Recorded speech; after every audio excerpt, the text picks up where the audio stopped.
it will be scary, but the fact of accepting the fact that you have to go through this because it's normal, especially when you leave completely, will make it much easier for you. Right. In life.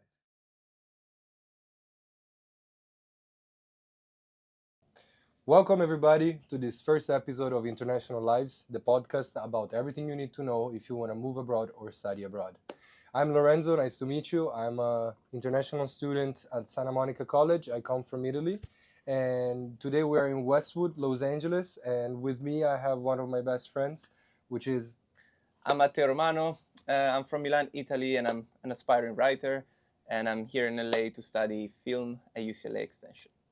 And I study psychology. And today we're going to delve a little bit into what it means to be an international student, what it means to live abroad, and trying to understand better different perspectives of identity.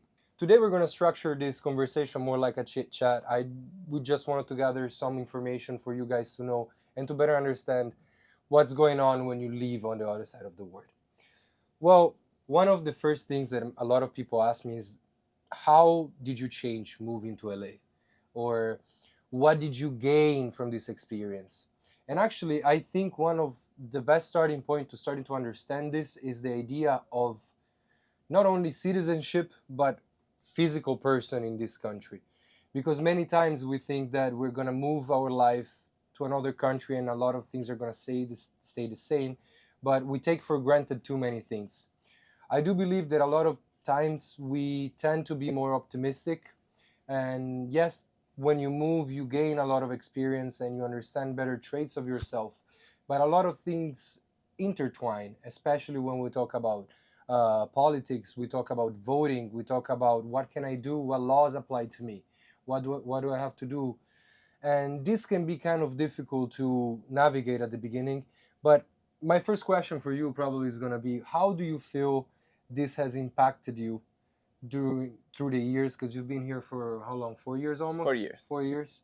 So this has been a big change for you also, because you want to be a writer. So this is like the land of milk and honey for this, Hollywood and all these big things. How do you feel about this changing, about yourself navigating these different sides of your life? Well, yeah.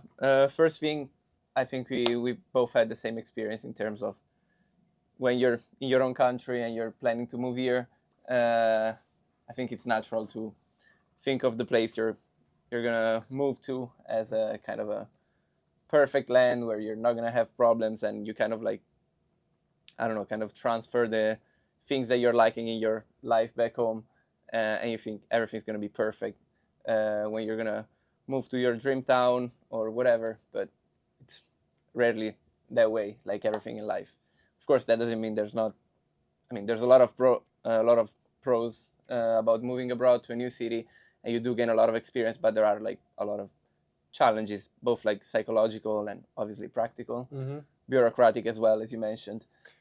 As we know. Yeah. You know, yes. Of course, also in terms of visas and how student visas work and working visas work. So yeah, it's a challenge, but overall, I mean, it's obviously a great experience. But it is true that most people are not prepared for it when they take this step. I certainly wasn't, so I had to like kind of learn through the way. Definitely, and adapt to. I think, we have already discussed it, but I do think that you change your perspective also on how do you behave, what kind of person you want to be in this country, because a lot of the things that we do in our home country we take for granted that has no repercussions.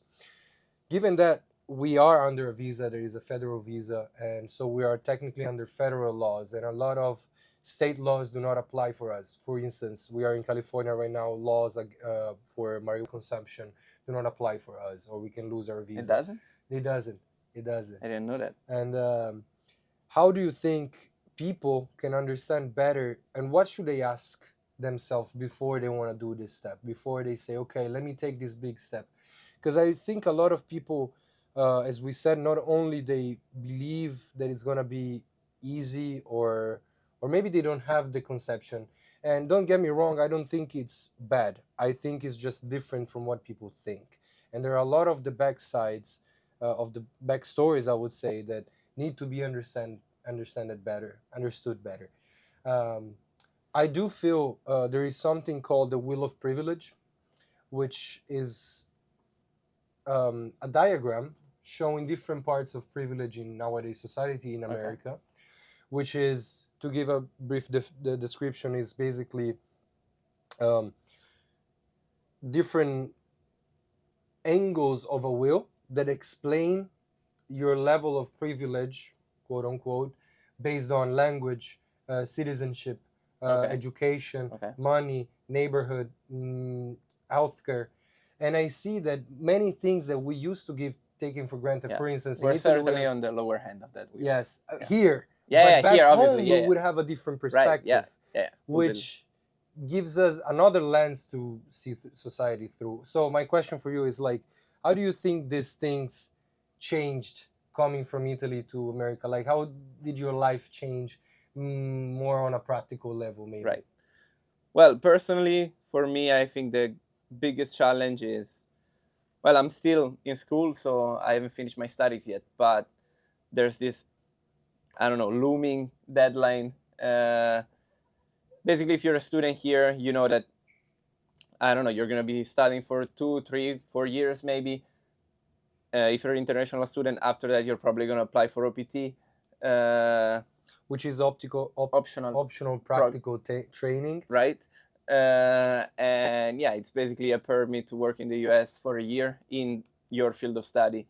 But yeah, after that, you're on your own. So yeah, I mean, I guess the best way to use OPT is to find an employer who can like sponsor you if you want to keep working in the US after the end of your OPT. But it is challenging because obviously there are costs that employer need to cover if they want to hire an international student, which is obviously more expensive than hiring an American citizen. So yeah, I mean, I still live with that deadline in my head. So, you know, it's kind of a ticking bomb. So, I mean, you need to kind of deal with that, and you do need to have a plan. And this is, of course, something that you would not be dealing with at home, where you can just, you know, in your home country, you can just chill. Yeah, you can be chill, and you know, you have more time. Here you do have like an extra layer of pressure in terms of visa and your plans. And yeah, I mean, I'm writing a script right now, and without going into specifics, I do need to have a plan in terms of you know, networking and making connections with people who already work in the industry, and try to make yourself noticeable in terms of like the quality of your work. Otherwise, you're just going to be like one of a million people who want to do the same job. So yeah, it's not easy, but it is demanding, but at the same time, it's really, I don't know, stimulating and exciting, but also stressful. So you need to have a balance in terms of how you deal with that kind of pressure. Yes, and I think also this goes back to the idea of freedom. You know, we come here with this idea of America being the land of the free, and then when you come here from outside, you understand that freedom is something that we tend to overemphasize. Right. And as you said, like, we need to always be reminded, or having things that are different, that work different for us just because we come from another country. Right, we have a different sense of respect. I feel that since I came here, I am much more an attentive citizen. I'm not a citizen, an attentive person in this. Me too. In this place, which is interesting, and actually brings me to the next question. And I wanted to ask you, we talked a lot about different sizes are different from what people perceive about us when we go back home or we go abroad and we say, oh, we live in LA and we study there. But let's go back a little bit. Why did you come here? Well, the reason I came here, I guess a lot of people who are in film and love American TV shows or movies can relate to this. I don't know, for me personally, it was just that in Italy, I mean, despite our country having a great literary and artistic tradition, and also cinematic tradition, right now it's complicated to be an aspiring artist in Italy. The government and politics in general don't really invest in those creative or artistic fields or in entertainment in general. So it is challenging. So that's one reason, and the other reason is honestly I've always been more drawn to American TV, and the shows that I grew up with were most of the times American shows.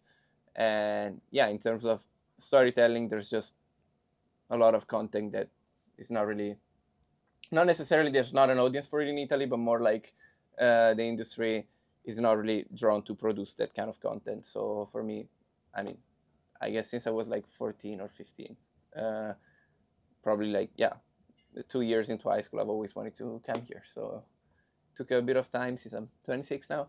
But yeah, eventually I did come here. So that's which actually is very nice, because you see, a lot of people think they're always late. They're late to do something. They're late to make the next step, to be, no, I cannot do it because I'm already starting this. When I came here more or less similarly to what you said, but I'm studying psychology right now, and I came here to become a doctor. So, and I felt how in Italy we do have less money involved into this niche, and here they have a lot more infrastructure, a lot more structure in terms of economics and machinery they can use and research. However, that made me think, okay, I'm going to a country where I need to do a very long, first of all, jump, and second of all, a very long planning of my life. And I do feel that we have this back home of this idea of being late. A lot of things change in terms of cultural attachment to family. Right. How do you think that shaped you when you came here? Because when I came here, I was like, wow, I do not have the same relationship that I used to have back home with my friends. I would always be with them, with my family. Usually people stay at home way longer in Italy than are here. And when I came here, I thought about this, and I said, man, this really taps into my idea of culture, my idea of race, because many times we as Italians, we are classified under American standards, under whites, which actually collides a lot with what whiteness is perceived that in America is.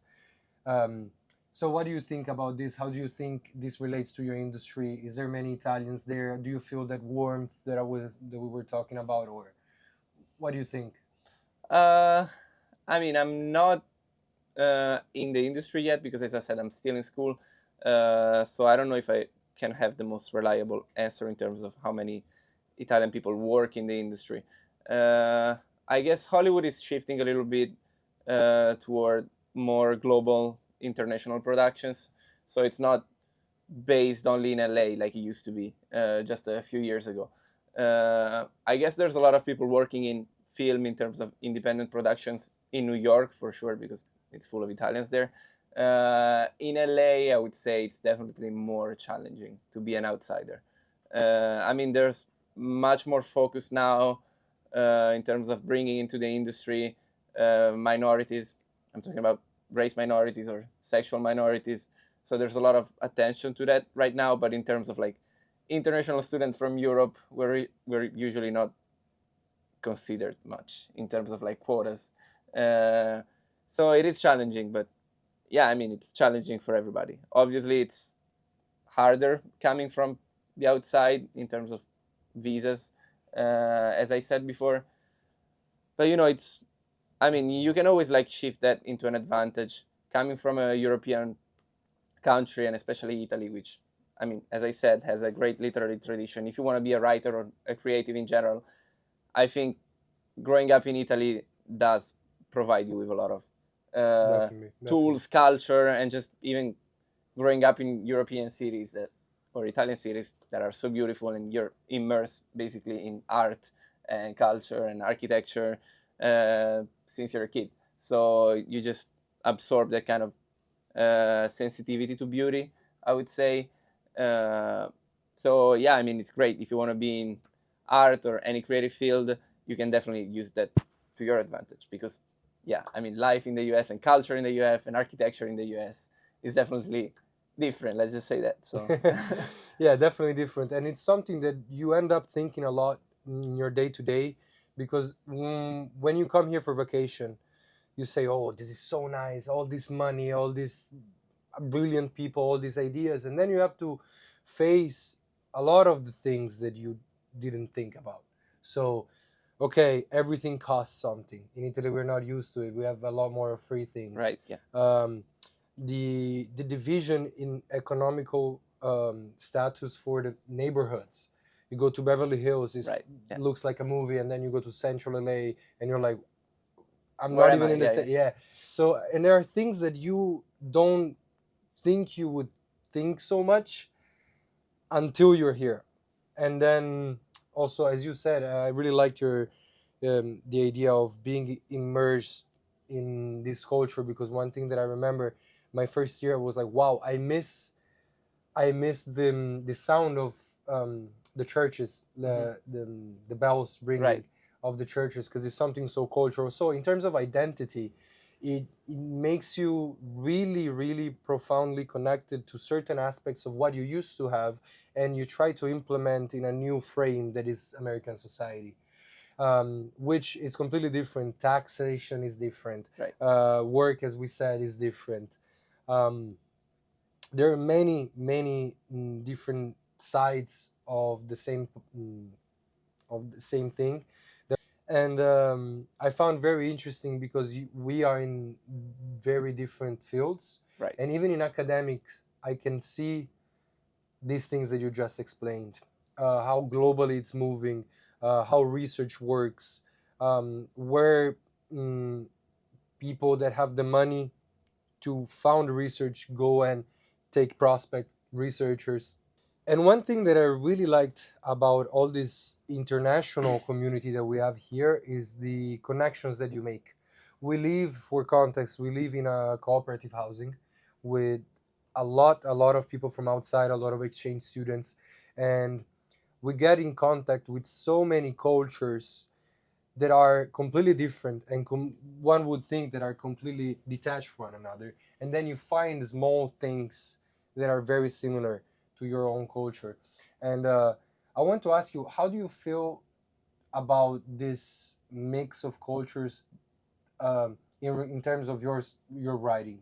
How do you think you've gained some ideas from other cultures, from understanding better? Maybe, for example, we have a lot of French people, we have a lot of Indians that live with us, we have a lot of Europeans from different parts of the world. Do you think this has helped you with your processes of working, so screenwriting, but also in life, and how to adapt to this place? That's a very good question. I don't know if I've ever thought about it in those terms.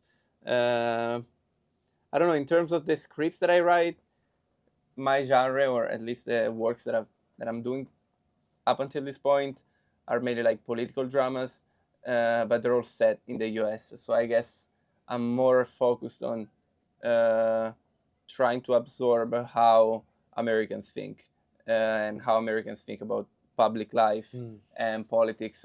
So I do try to pay a lot of attention to that in terms of when I speak to professors in class, or American classmates as well, or just watching the news here in the U.S., reading newspaper articles.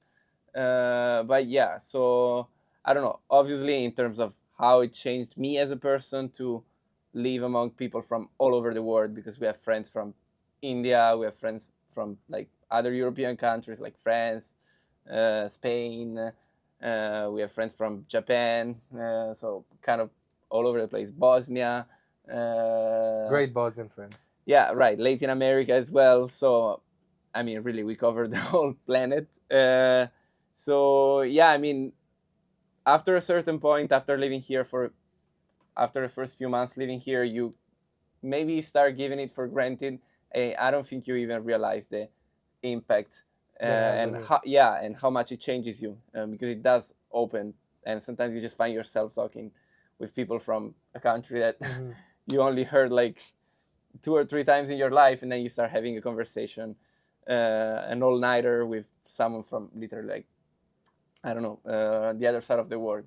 So obviously you share knowledge about the respective countries, respective cultures, even just like eating food from because where we eat, we have basically three free meals a day, and each day has a different menu.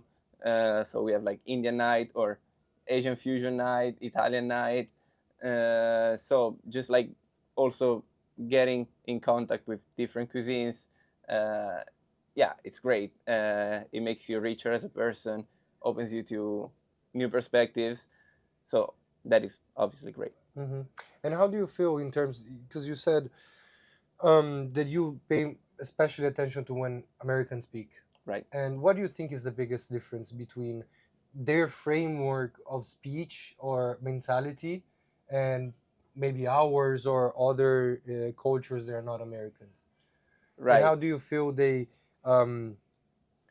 tackle certain topics? For instance, I don't know, the idea of you being here from another country.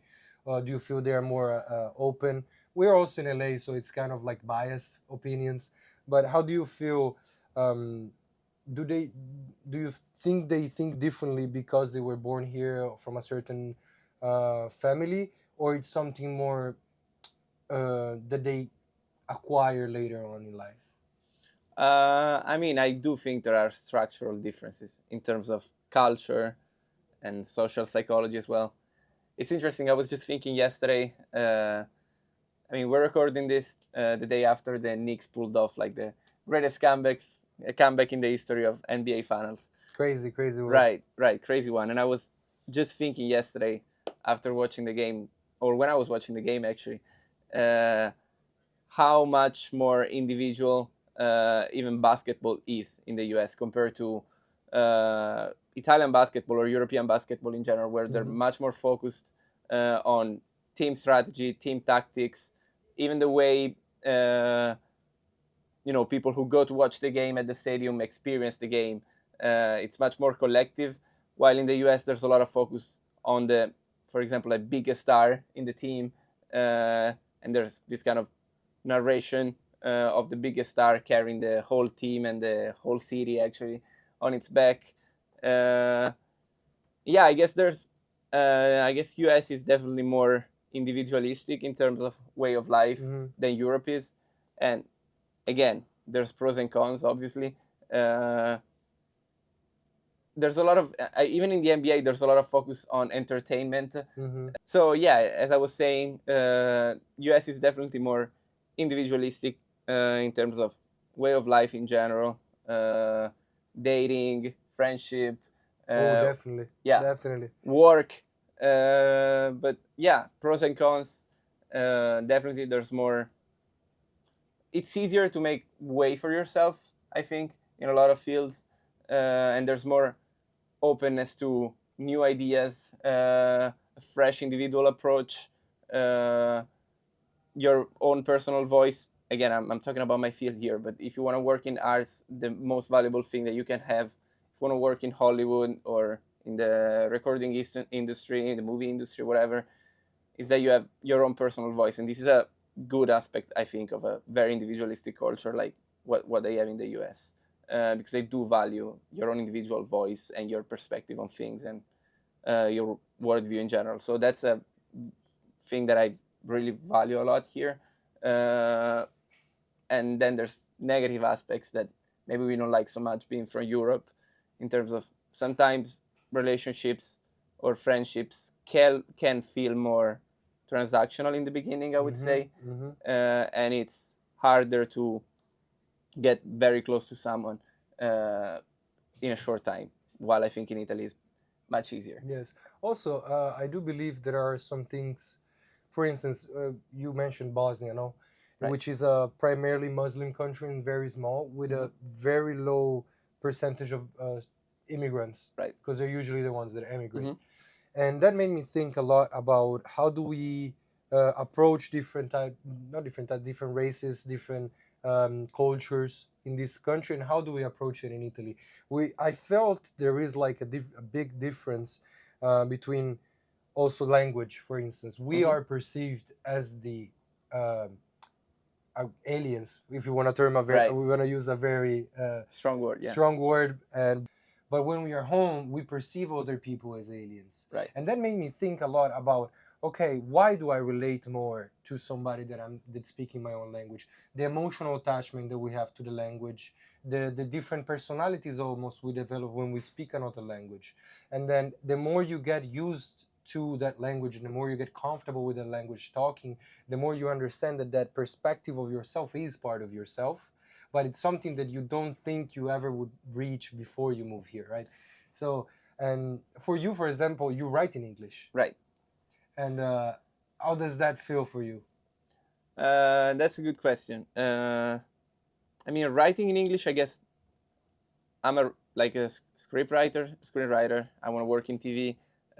So definitely in terms of dialogue, it comes pretty natural to me because, as I said, I've always watched a lot of American shows, American movies, and listened to a lot of American or hip hop music.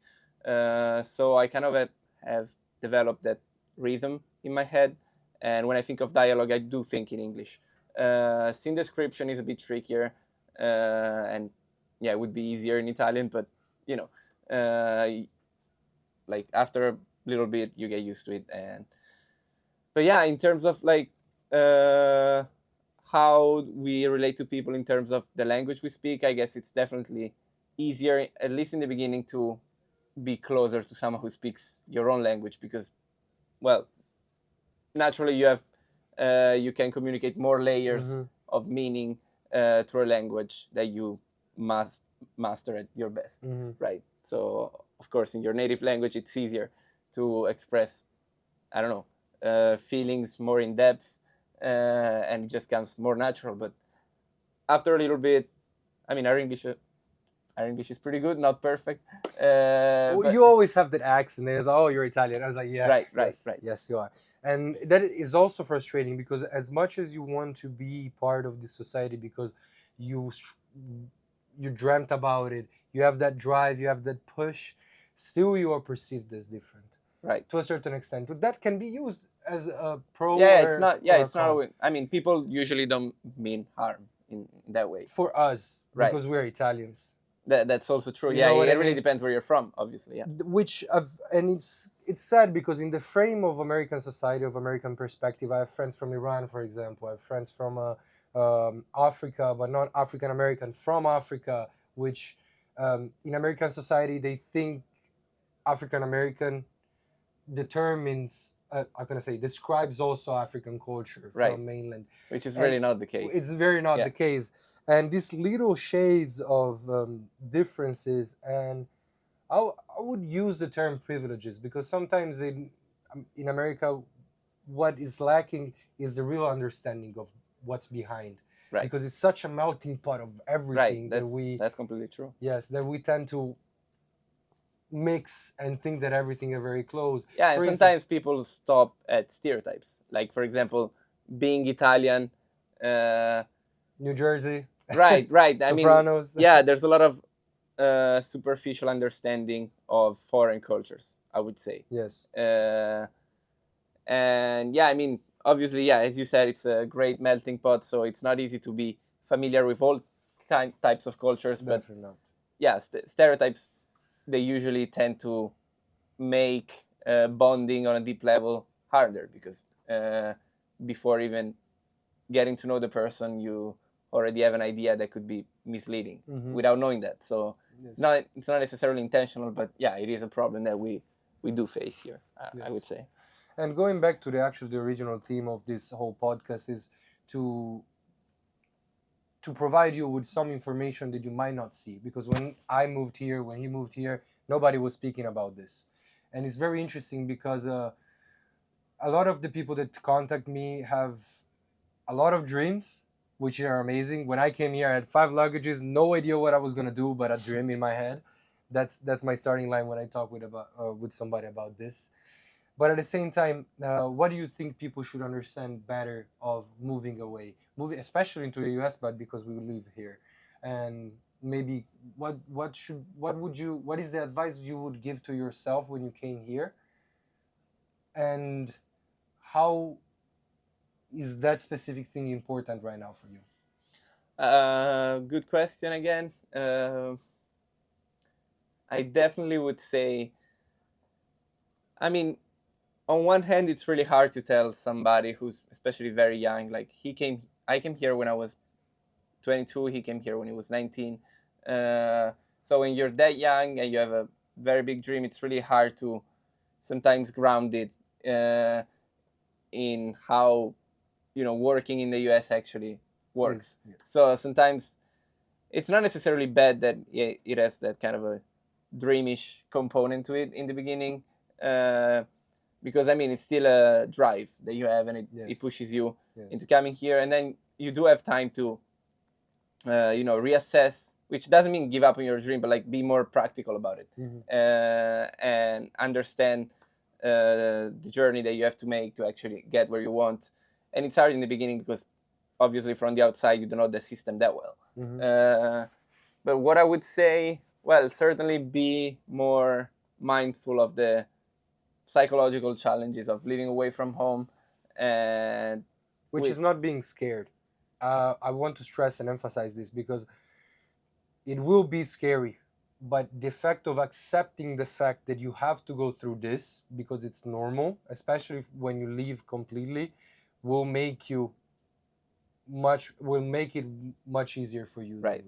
Yeah. I mean, you are gonna be scared. I didn't think I was gonna be scared when I enrolled in my program, when I got my visa, when I went to the embassy in Milan to. You're like, whoa, what the is going on? Yeah, I was extremely excited. I wasn't scared at all. Then the day I got to the airport, I started like shaking, and I was terrified. And I was like, when I was sitting in the plane, I was like, what the hell am I doing? Why am I doing this?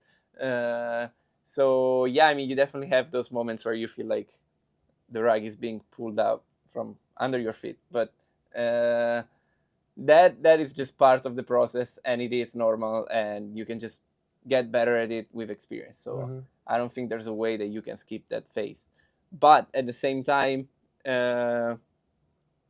maybe just try to, well, not suffer from peer pressure when you come here, and do not start hanging out with people that maybe you're not comfortable with, just because maybe in the beginning you're lonely, you don't know a lot of people here. So be mindful who you get close to, because when you're away from home and you're away from your support systems, it does make a difference, the people that you bond with. And I mean, if you move to a place like LA, especially if you come to a place like the Co-op where we live, you're going to find your people, because statistically it's very hard not to, because 400 people live here from all over the world. So you're going to find someone that you get close to. So there's no need to rush that process and just, start hanging out with not necessarily bad company, but just people that actually you're not comfortable with, or you don't resonate with. Right, or you don't resonate with. So that's a big one, I guess. Social life is different in the US than it is from Europe. So it is important to have your people that you know that you can lean on, because there's going to be challenging moments, and you need to have people that you can share that with, obviously. And I mean, we've had times when maybe I was going through something and he wasn't yet, and then he went through it like months after. And so I mean, we do face like similar challenges, and having someone that is going through the same stuff that you're going through obviously is a big help, and I don't think it's replaceable. So that's a very important thing to keep in mind, I would say. Yes, definitely. I also think if I look back, I would say to myself, be open, because when you be open would be the opening line. Be open to everything, because you're gonna find things that you don't like, things that you never think you would adapt to, things that you never think you would have to face. For instance, healthcare. Right. Now I'm terrified to be sick here. All of a sudden. That is true. Because it's a privilege now. Because you have to pay for it. We're very lucky that Yes. we didn't get sick yet, but it could happen any day. And whether in Italy, I would be like, wow, well, I'm sick, I go to the hospital, it's all free. Right, yeah. That's it. Be open, talk to people, but I would say look inside of you. Don't be scared of change. Don't be scared of obstacles, because you're choosing a life full of obstacles. And the American system, the American society has no mercy most of the times. Right. has That is no true. mercy. Brutal competition, but follow your dream because it's gonna be rewarding. We have crazy memories in this place. I'm definitely grateful to be here. Everything that took for me to be here and everything that I'm learning every day, new bits that you can get. And if you feel stuck in your place where you are, trust me, you're not the only person. I felt this way. He felt this way. 1,000 of people felt that way. And I really think it's just a matter of accepting the fact that it's gonna change. Change is the only thing that is Yeah. gonna happen. Yeah. And And I don't know, another big, I don't know, piece of advice that I would feel like giving, it would be just in the toughest moments, try to keep in mind the reason why you came here and the reason why you're here. Because sometimes there's so much that you're going through, and yeah, you can get lonely, get homesick, or just have a bad day. But it's different having a bad day when you're abroad than having it when at you're home, home. yes. So always try to keep in mind and remind yourself of the reason why you came here. And for me, it would be, I don't know, if I wake up on the wrong side of the bed, just like get writing, which is what I love to do, and this is the place where I want to write, and this is the place where I feel like my writing can be valued more than it would be at home. So it's something that I have to remind myself because it's an opportunity, and I don't have it back home, and I have it here. So I need to value it, but I need to value it through effort, not just words. Or Yes. So, try to remind yourself that the most that you can. And sometimes maybe you're not gonna be able to work all day on the thing that you love the most, but maybe something that I do sometimes is just like watch an episode of my favorite shows before I go to bed, and like just watching something that inspired me to come here is a big like reminder of the reason why I came here in the first place. So that's Yes. also another. As author Sharma in The Monk Who Sold His Ferrari, great book, read it. They don't pay me to say this. If the lighthouse is bright enough, you have two eyes to look around you during the way, which is a great That truth. is true. And on this note, thank you so much, Matteo, for being here. And remember that the word is yours. Don't be scared, and see you in the next episode. Thank you. Sbalosh.